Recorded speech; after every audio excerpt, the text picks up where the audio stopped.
Assalamualaikum warahmatullahi wabarakatuh.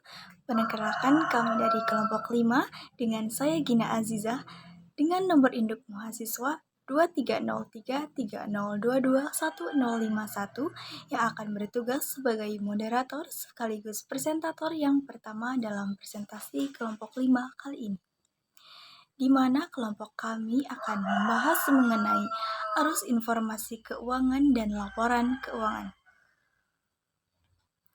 Tentunya dalam presentasi kali ini saya tidak sendiri, maka dari itu saya akan memperkenalkan rekan-rekan saya. Yang pertama, Aulia Salsabila Imelda sebagai presentator yang kelima, yang kedua Muhammad Rafli Fadilah sebagai presentator yang keempat, yang ketiga Nazwa Syifa Aryandi sebagai presentator yang ketiga, dan yang terakhir Poppy Dwi Triani sebagai presentator yang kedua. Baik, untuk mempersingkat waktu, kita mulai saja pada pembahasan yang pertama. Yang pertama, pengertian akuntansi. Secara singkat, akuntansi dapat diartikan sebagai the language of business atau bahasa dunia usaha. Menurut American Institute of Certified Public Accountants, akuntansi ini sebagai seni pencatatan, penggolongan, peringkasan yang tepat dinyatakan dalam bentuk uang, transaksi-transaksi, dan kejadian-kejadian yang setidak-tidaknya bersifat keuangan dan penafsiran dari hasil-hasilnya. Selanjutnya, pengertian siklus akuntansi. Siklus akuntansi merupakan suatu proses yang berulang yang digunakan oleh perusahaan untuk mencatat, mengklasifikasikan, dan menyajikan informasi keuangan dalam laporan keuangan. Selanjutnya, tahapan akuntansi. Tentu, akuntansi memiliki tahapan-tahapannya sendiri. Yang pertama, tahapan pencatatan, di mana tahap ini merupakan tahap awal atau pertama dalam proses akuntansi, diawali dengan adanya transaksi yang kemudian didukung dengan adanya bukti transaksi. Yang kedua, tahap pengikhtisaran. Dari transaksi yang sudah dipindahkan ke buku besar, dilanjutkan dengan memindahkan saldo-saldo dari masing-masing buku besar ke dalam neraca saldo. Yang ketiga, tahap pelaporan. Tahap pelaporan merupakan tahap terakhir dalam proses akuntansi. Dalam tahap ini, dibuat laporan keuangan berdasarkan tahapan pengikhtisaran. Tentunya, membuat laporan keuangan harus berurutan, di antara lain, yang pertama, laporan laba rugi, yang kedua, laporan perubahan modal, yang ketiga, laporan posisi keuangan, yang keempat, laporan arus kas, selanjutnya catatan atas laporan keuangan. Menyelesaikan siklus akuntansi. Arus informasi keuangan. Arus informasi keuangan adalah informasi yang berkaitan dengan keuangan suatu perusahaan dalam satu periode tertentu dan dapat digunakan untuk menggambarkan suatu kinerja perusahaan tersebut. Pengertian laporan keuangan. Laporan keuangan adalah dokumen atau laporan yang menggambarkan kondisi keuangan suatu entitas seperti perusahaan atau organisasi selama periode tertentu. Selanjutnya, tahapan menyusun laporan keuangan. Tentunya dalam membuat laporan keuangan harus berurutan karena data di laporan sebelumnya akan dibutuhkan untuk membuat laporan lainnya. Yang pertama, laporan laba rugi. Yang kedua, laporan perubahan modal atau ekuitas. Yang ketiga, neraca atau laporan posisi keuangan atau juga disebut balance sheet. Yang keempat, laporan arus kas. Dan yang terakhir, catatan atas laporan keuangan. Di sini saya akan menjelaskan tentang laporan keuangan yang pertama, yaitu laporan laba rugi. Laporan laba rugi adalah ikhtisar mengenai pendapatan dan beban suatu perusahaan untuk periode tertentu sehingga dapat diketahui laba yang diperoleh atau rugi yang dialami. Terdapat dua jenis laporan laba rugi, yaitu single step dan multiple step.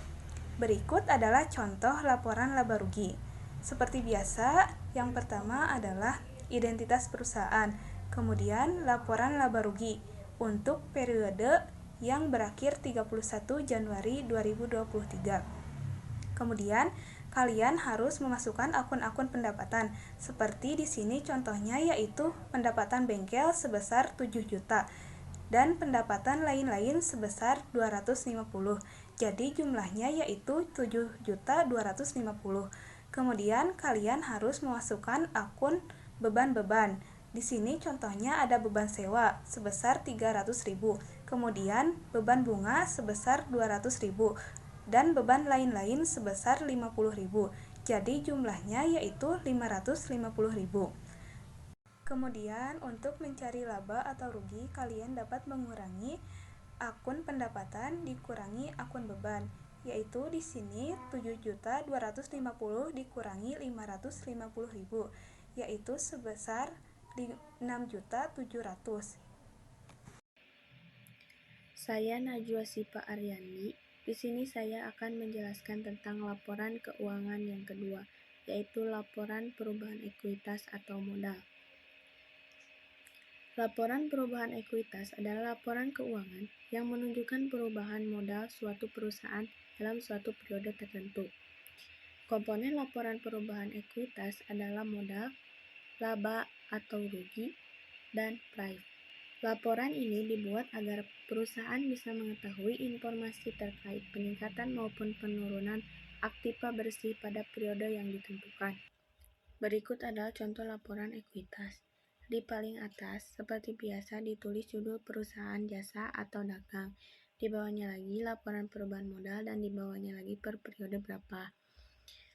Setelah itu, yang pertama ada modal.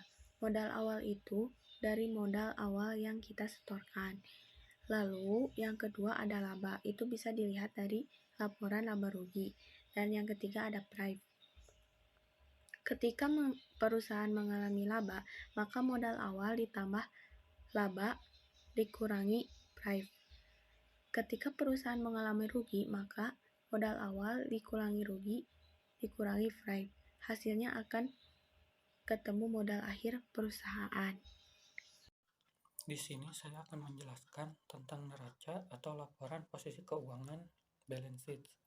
Neraca atau balance sheet adalah laporan keuangan yang menunjukkan posisi aset, liabilitas, dan ekuitas suatu perusahaan pada saat tertentu.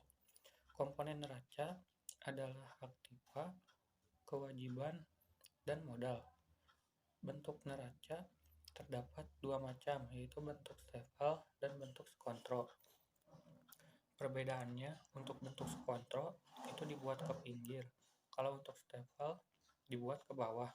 Contoh bentuk neraca skontro sebagai berikut. Yang pertama adalah identitas perusahaan. Setelah itu ada laporan neraca, lalu ada periode yang berakhir pada tanggal 31 Januari 2023. Lalu masukkan akun-akun perusahaan seperti harta lancar dan harta tetap.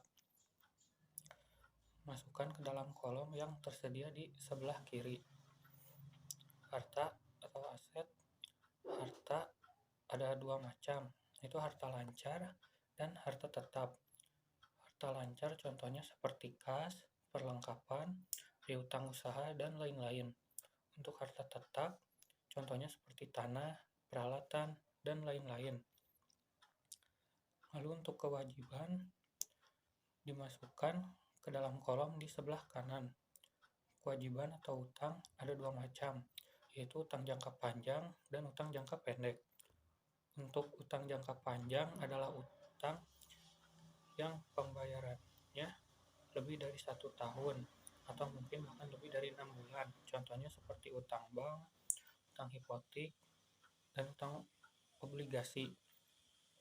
Sedangkan utang jangka pendek adalah utang yang harus segera dibayar. Contohnya seperti utang gaji, utang usaha, dan lain-lain. Setelah dimasukkan ke dalam kolom yang di sebelah kanan, lalu jumlahkan utang jangka panjang dan utang jangka pendek, ditambahkan dengan modal akhir yang telah dipresentasikan oleh rekan saya sebelumnya. Jelaskan tadi adalah bentuk neraca skontro, sedangkan untuk bentuk neraca staple itu dibuat lebih rinci, posisinya ke arah bawah, tidak seperti yang kontrol posisi lebih ke pinggir. Halo semuanya, perkenalkan nama saya Aulia Salsabila Imelda dengan NPM 23033022104. Di sini saya akan menjelaskan tentang laporan keuangan bagian yang keempat, yaitu laporan arus kas. Di mana laporan arus kas adalah laporan yang mencatat penerimaan dan pengeluaran kas perusahaan selama satu periode tertentu. Nah, laporan arus kas berdasarkan sumber dan penggunaannya dikelompokkan menjadi 3 kelompok. Yang pertama yaitu arus kas dari aktivitas operasional, yang kedua arus kas dari aktivitas investasi, yang ketiga arus kas dari aktivitas pendanaan. Nah, untuk arus kas dari aktivitas operasional ini merupakan kegiatan operasional perusahaan yang dapat diperoleh dengan memasukkan nilai dari pengaruh kas atau bank pada transaksi yang dilibatkan dalam penentuan laba bersih. Nah, jadi di sini nanti kalian memasukkan nilai-nilai penerimaan kas atau pengeluaran kas, yang mana penerimaan kas kalian bisa mengambilnya dari jurnal umum. Nah, di sini yang penerimaan kas emang benar-benar pure penerimaan kas. Jadi kalau misalkan perusahaan kalian memiliki piutang, kalian gak usah memasukkannya kepada penerimaan kas, karena uang piutang itu belum berada di kita atau belum masuk ke kita. Berarti artinya itu bukan pemasukan kas kayak gitu. Nah, terus buat pengeluarannya kayak pengeluaran atas beban-beban, pembayaran beban-beban. Nah, kalian bisa dimasukkan ke arus kas dari aktivitas operasional ini. Yang kedua, arus kas dari aktivitas investasi. Arus kas dari aktivitas investasi ini berkaitan dengan aktivitas arus kas yang dihasilkan dari penjualan ataupun pembelian aktiva tetap. Nah, seperti yang kalian tahu, kalau aktiva tetap itu seperti bangunan, tanah, atau mungkin kendaraan, nah kayak gitu. Jadi kalau misalkannya kalian ada pembelian peralatan, itu kalian bisa dimasukkan ke arus kas dari aktivitas investasi ini. Terus yang ketiga yaitu arus kas dari aktivitas pendanaan. Nah, arus kas dari aktivitas pendanaan ini merupakan aktivitas kas yang berasal dari penambahan modal perusahaan.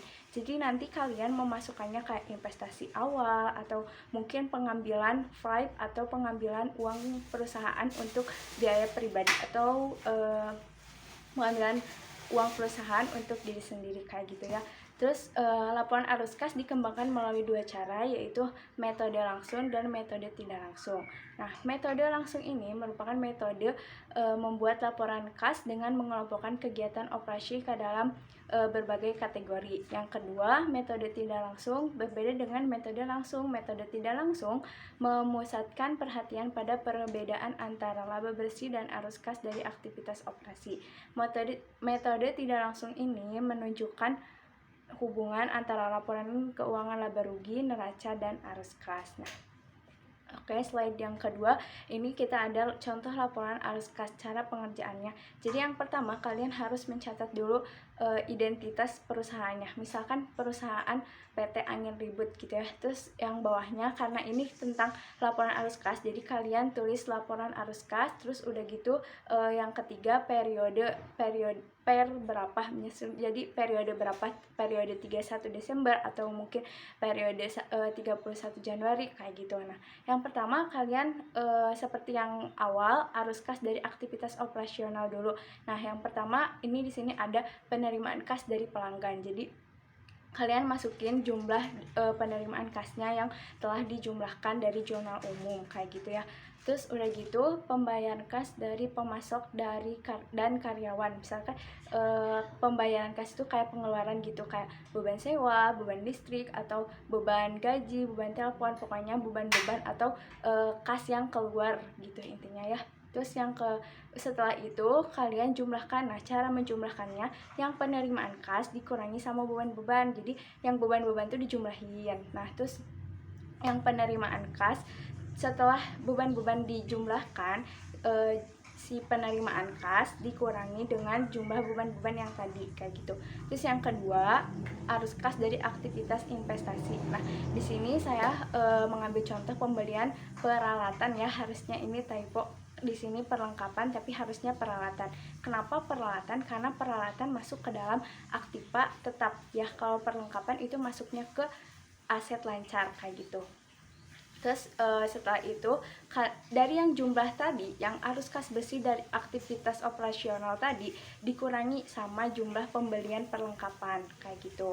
Terus udah gitu arus kas bersih dari aktivitas investasi itu berarti jumlah dari arus kas bersih dari aktivitas operasional dikurangi sama pembelian perlengkapan kayak gitu. Peralatan maksudnya.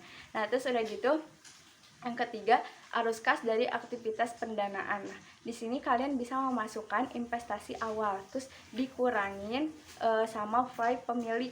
Nah, kayak tadi yang saya jelaskan, kalau misalkannya di aktivitas pendanaan ini yang masuk adalah tentang modal-modal kayak gitu. Nah, kenapa dikurangin? Karena mengurangi beban, mengurangi kas maksudnya kayak gitu. Terus udah gitu, kalau misalnya investasi awal dikurangi sama file pemilik, langsung jadi arus kas bersih dari aktivitas pendanaan kayak gitu. Nah, setelah itu yang arus kas bersih dari aktivitas investasi itu dijumlahkan dengan arus kas bersih dari aktivitas pendanaan. Nah, setelah itu terjadilah kas dan setara kas akhir periode. Itu juga kalau misalkan dari kas dan setara kas pada awal periode nggak ada, misalkan ini perusahaannya perusahaan awal gitu kan, jadi kas dan setara kas pada awal periodenya nggak ada gitu. Kalau misalkannya ada berarti kalian jumlahkan kayak gitu.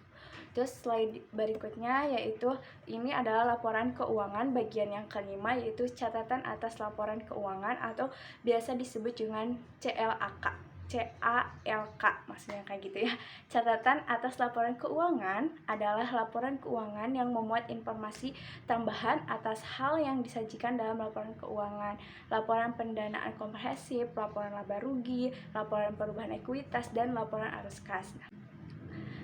Penulisan CALK ini memiliki tujuan, di mana tujuan utama pembuatan catatan atas laporan keuangan ini adalah sebagai tambahan informasi detail pertanggungjawaban manajemen perusahaan atas pengelolaannya melalui penjelasan yang lebih lengkap terhadap stakeholders. Nah, kayak gitu ya teman-teman. Jadi kesimpulannya adalah siklus akuntansi merupakan serangkaian langkah-langkah yang terjadi selama periode waktu yang telah ditentukan, sehingga menghasilkan laporan keuangan yang berguna bagi para pemakai laporan keuangan, baik itu pihak internal atau mungkin pihak eksternal. Nah, pihak internal ini mungkin kayak karyawannya, kayak gitu ya. Kalau misalkannya eksternal berarti kayak klien-kliennya atau mungkin masyarakatnya, kayak gitu ya.